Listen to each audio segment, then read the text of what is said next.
Financial Freedom 101 is a safety deposit. Cash, emergency money, the boring pile that sits there doing almost nothing. But if that is 101, then Financial Freedom 102 is definitely health insurance. I learned this the hard way. A few years ago, I thought I was being smart. I was investing every spare dollar, tracking my net worth, and watching compound interest videos at midnight like they were action movies. I had a spreadsheet and way too much confidence. Then life did what life does. A family health scare landed on the calendar out of nowhere. Just appointments, tests, invoices, phone calls, and the moment where you realize your financial plan has one very obvious hole in it. Here is the thing nobody tells you. Your portfolio is not truly long-term if one emergency can turn it into an ATM. That annoyed me at first, because I wanted investing to be the heroic part. I wanted the answer to be the perfect ETF, but sometimes the strongest money move is not chasing upside. It is blocking the disaster that forces you to sell. Think about what wrecks a young investor. It is usually not one bad market month. The real damage comes when the market is down, cash is thin, and a giant bill shows up. That is forced selling. It breaks the rule every investor repeats, but very few investors protect. Leave the money alone long enough for compounding to work. Healthcare.gov gives a simple reality check. Fixing a broken leg can cost up to $7,500. A 3-day hospital stay can average around $30,000.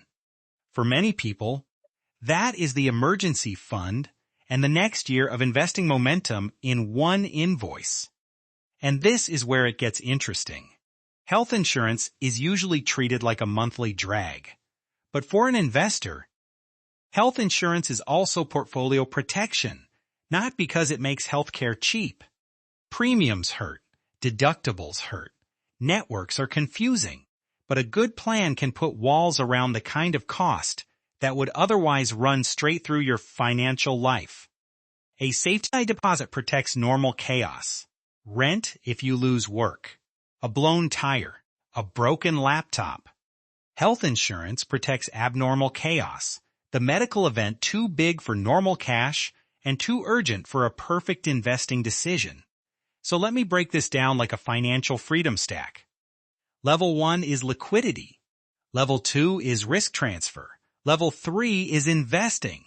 You need the first two so the third one has time to work. Most people jump straight to level 3 because level 3 feels exciting.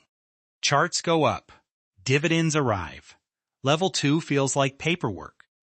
But skipping it is like building a beautiful house and forgetting the fire break.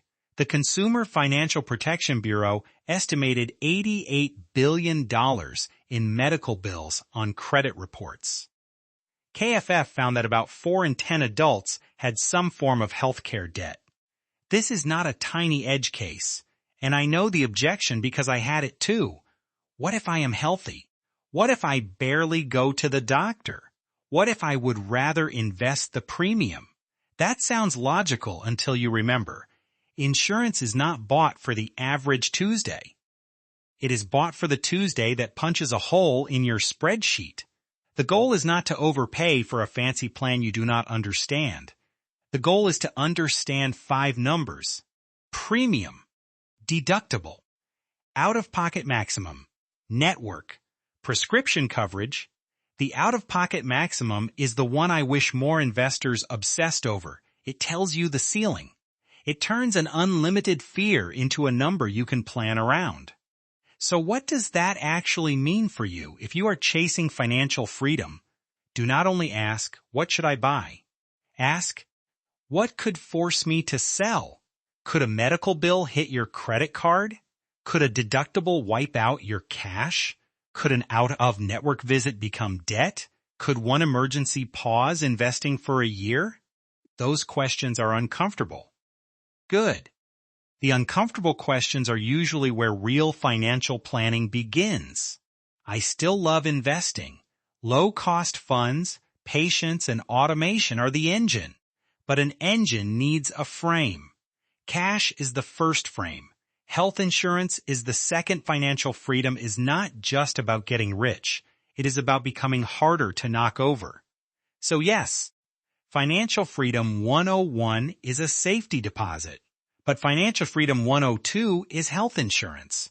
Not because it is exciting, because it may keep your future from being sold at the worst possible time.